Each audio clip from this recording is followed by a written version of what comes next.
Malgré la qualité du match de Lamine Yamal, malgré le fait que le latéral de Levante a été au rendez-vous et a su très bien tenir, malgré le fait que c'est pas le meilleur match de sa carrière, c'est lui qui se montre décisif et c'est lui qui nous sauve.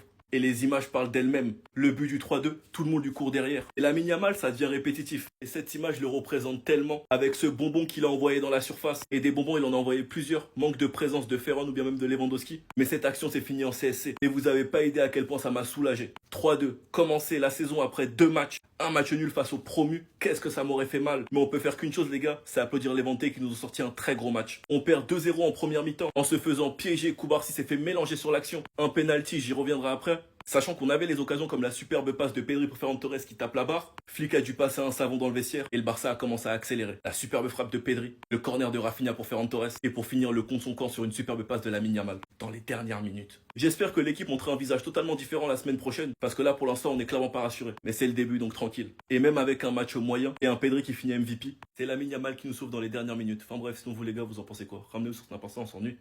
J'allais faire une vidéo où je critique son match. En 10 minutes, il m'a fait changer d'avis. Voilà. C'est ça Lamine Yamal en fait. J'ai oublié qu'il s'appelait Lamine Yamal. Oui, son match, il n'est pas extraordinaire. Aujourd'hui, il y a eu beaucoup de ratés.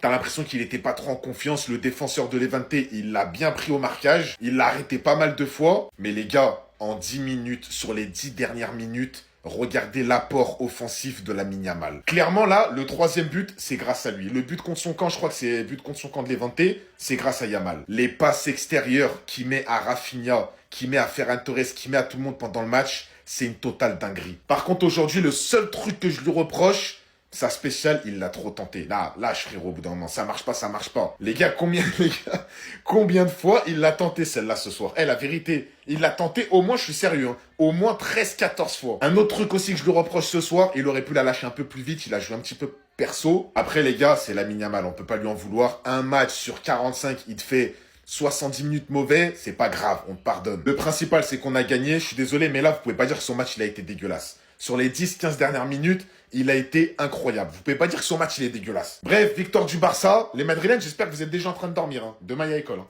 Flick peut faire ce qu'il veut, il peut titulariser qui il veut, mais il doit régler les problèmes en défense. Levante a certes bien joué, surtout pour un promu, sachant que c'était un terrain hostile, une équipe avec beaucoup de réussite et des comptes favorables. La ligne haute est efficace, mais par moments, elle nous plombe. On connaît tous la devise être haut pour récupérer haut et le prix à payer c'est qu'on peut manger 2-0 en première mi-temps par Levante. Sachant que défensivement je trouve que les joueurs ne sont pas solides, comme Koubarsi qui se fait mélanger sur cette action. Et dans ce match on aurait pu en encaisser bien plus, mais il y a eu une récupération de Casado. Il y a eu aussi un bon retour de Baldé, même si au final ça s'est terminé en penalty. Et il y a aussi eu un gros arrêt de Johan Garcia. Eric Garcia apporte certes plus offensivement que Jules Koundé, mais déjà que défensivement on est à la ramasse, mettre sur le banc de nos meilleurs défenseurs, moi personnellement je comprends pas. Parce qu'il n'y a aucun meilleur latéral droit défensivement que Jules Koundé. Ou bien même que ce soit la charnière Araujo ou bien Koubarsi, Flick ne doit pas hésiter à titulariser Christensen, qui pour moi est archi sous-côté. Ou bien même simplement à refaire jouer Koundé dans l'axe et mettre Eric Garcia à droite. En tout cas, sur la défense, je suis pas rassuré pour l'instant. J'attends de voir comment il va régler ça. Et personnellement, on peut pas se faire peur comme ça face à Levante. Il y a un gros problème en défense. Enfin bref, sinon vous les gars, vous en pensez quoi? Ramenez-nous sur Snapchat, on s'ennuie. La conférence d'après-match de Hansi Flick, attendez, bougez pas, je vous lis ça. Leurs transitions sont difficiles à défendre, nous avons changé de tactique en seconde période et avons conservé notre confiance jusqu'au bout. Il est important que nous rentrions à la maison avec les 3 points. L'arbitre a décidé que c'était un penalty et c'est tout. Je suis fier de mes joueurs, cette victoire nous permet d'avancer vers le prochain match. Je suis fier car nous avons essayé de progresser et nous nous sommes battus jusqu'au bout. Et je pense que cette victoire nous aidera pour le prochain match. Ce match nous aide à progresser. Levante mérite des félicitations pour son approche. Ils ont des joueurs rapides et ils se déplacent bien. Je n'ai plus besoin de parler des mains, je ne sais pas si c'est clair ou non, mais nous devons l'accepter. Puis après, il a parlé de Marcus Rashford, mais ça, je ferai une vidéo. Décidément, le temps passe et le même scénario se répète. Le plus important, c'est qu'on s'en sorte avec les 3 points. Flick sait ce qu'il doit régler. Et sur ça, je suis confiant. C'est que le début de la Liga, tranquille. Je sais qu'il y a des gens qui commencent déjà à paniquer. Faites confiance. Car quand quelque chose cloche, ils n'hésitent pas du tout à faire les changements. En tout cas, les Barcelonais, accrochez votre cœur. Cette saison va être longue. On repart sur les mêmes bases. On peut perdre 2-0, mais gagner le match 3-2. Franchement, quelle soirée je m'imaginais déjà à la fin du match en train de me faire vanner partout TikTok. Enfin bref, sinon vous les gars, vous en pensez quoi? Ramenez-vous sur Snapchat, on s'ennuie. Cette vidéo n'est pas pour pointer du doigt le Real, mais pour vous montrer l'incohérence de l'arbitrage dans ce championnat. Pourquoi chaque week-end il y a des polémiques? Pourquoi chaque week-end le Real et le Barça se tirent dessus? À cause de ça. À cause de ces décisions. À cause de l'incohérence. Il peut y avoir le même arbitrage, un cas à peu près similaire, mais pas la même sanction.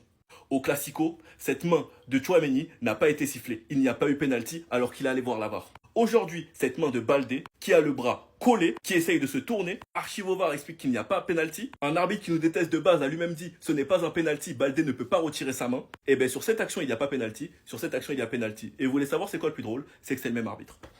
C'est que c'est le même arbitre et il est là le problème en Liga. C'est pour ça qu'il y a des polémiques chaque week-end. Et je vais pas être de mauvaise foi. C'est pareil pour le tacle de Rafinha. Rafinha, dans un autre match, il prend rouge. Mais j'ai l'impression que les décisions, ça dépend de l'humeur de l'arbitre. Il y a déjà eu des tacles moins graves en Liga et ces joueurs ont reçu des cartons rouges. Et les gars, il est là le problème dans ce championnat. Et c'est pour ça que j'ai l'impression qu'on n'avancera pas. Et que chaque week-end, on va enchaîner polémique sur polémique. Heureusement, aujourd'hui, on prend la victoire. Et la Liga va être très longue avec ces arbitres incompétents. Enfin bref, sinon vous les gars, vous en pensez quoi? Ramenez-nous sur certains on s'ennuie. Les gars, j'étais à 2 doigts de le descendre en débrief. Et non, mais je vais quand même le faire. Parce que oui, on a gagné, mais il faut le dire, il a fait un match catastrophique. Oh, le match qu'il a fait. Oh là là, les gars, j'étais en train de serrer devant ma télé. Avant tout, répondez-moi, c'est qui ce Sanchez? Parce qu'il a cadassé notre Lamine Yamal. Ça m'a choqué. Des 1 contre 1, Lamine Yamal, il n'arrivait pas à faire. Il a gagné au moins 5-6 duels. Et je vous assure que je ne maxe pas. C'est dingue. Alors oui, il faut le dire les bonnes choses qu'il a fait dans le match, mais il faut aussi dire les mauvaises choses. Parce que les 2 premiers buts qu'on encaisse, les gars, vous n'avez pas regardé, mais c'est à cause de lui. Il perd le premier ballon, contre-attaque de Levante, on encaisse ce but-là. Crochet sur Koubarsi, on le prend. Deuxième but, c'est exactement la même chose. Il perd le ballon. Deuxième but, bon, penalty provoqué par Baldé par la main imaginaire. Et voilà. Même dans sa position préférée pour tirer, Lamine Yamal aujourd'hui, ça ne le réussissait pas. Manque de force, ou trop de force, ou la frappe n'est pas cadrée. Heureusement qu'on trouve la faille en fin de match. Ce Barça-là m'épatera toujours, même quand on est dans la difficulté. Ils arrivent toujours à relever la pente, à faire des remontadas.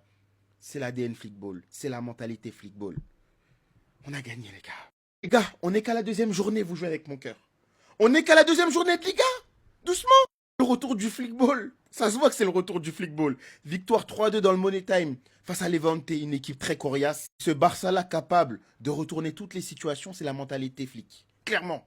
Pourtant, mal commencé ce match, suite à une perte de Lamine Yamal, contre-attaque des joueurs de Levante, Koubarsi se prend un headshot. Waouh! But de Levante. À ça, Ferran Torres, le requin, rate une énorme occasion. Caviar de Pedri, un contre un face au goal, il met là-bas. De quoi faire sauter Hansi Flick de son siège, et je peux vous dire qu'il n'était pas le seul. Tout ça, main de Baldé dans la surface. D'après l'arbitre, c'est volontaire. Et pourtant, quand c'était le Real Madrid, il n'a pas sifflé. Comme c'est bizarre, la même action de but. En seconde mi-temps, c'est Pedri qui va nous délivrer avec une frappasse, une minace qui nous ramène à 2-1. Le requin Ferran Torres va se rattraper suite à son énorme raté en première mi-temps et va nous permettre de revenir à 2 partout. Et enfin, malgré un match plutôt catastrophique de Lamine Yamal, le centre qui mettra à la 89e nous donnera la victoire parce que Levante marquera un but contre son camp. Bon, c'est une victoire au forceps, mais les changements d'Hansi Flick ont fait la différence. Dani Olmo, Gavi, à un moment donné, Koundé, remplacé Eric Garcia, ça a fait le boulot. Donc bon, je ne suis pas du tout satisfait du match, mais l'essentiel est là, les 3 points sont là. 6 points, premier de Liga, on en reparlera. Le même arbitre, hein, exactement le même arbitre. La même situation, mais c'est interprété de façon différente. Tous les week-ends en Liga, il y a des problèmes d'arbitrage. Et pourtant, on a la VAR. On a des technologies avancées. Sur cette faute de main très évidente, l'arbitre décide que c'est involontaire lors du Classico. Pas de problème. J'ai aucun problème là-dessus, ok. Il n'a pas fait exprès. Comment vous m'expliquez qu'aujourd'hui, il décide de siffler penalty sur ça? Baldé fait l'effort de se retourner et personne ne pourra me dire le contraire. Il fait l'effort de se retourner, c'est flagrant que c'est pas volontaire, il décide de siffler penalty. Même arbitre, les mêmes situations, mais pas les mêmes résultats à la fin. Et donc, vous criez sur tous les toits quand nous, on se plaint. T'as la VAR, t'as la technologie avancée, t'as les mêmes arbitres, mais à chaque fois, c'est pas les mêmes décisions. En fonction de l'équipe que t'as en face, l'arbitre fait des choix différents. Pourquoi? Que moi, personnellement, je vais pas me gêner de me plaindre. Parce que c'est pas normal. C'est pas normal. Dans tous les autres championnats, il y a très rarement des erreurs d'arbitrage. Il n'y a que en Liga, tu vois ça. Que en Liga. Que en Liga.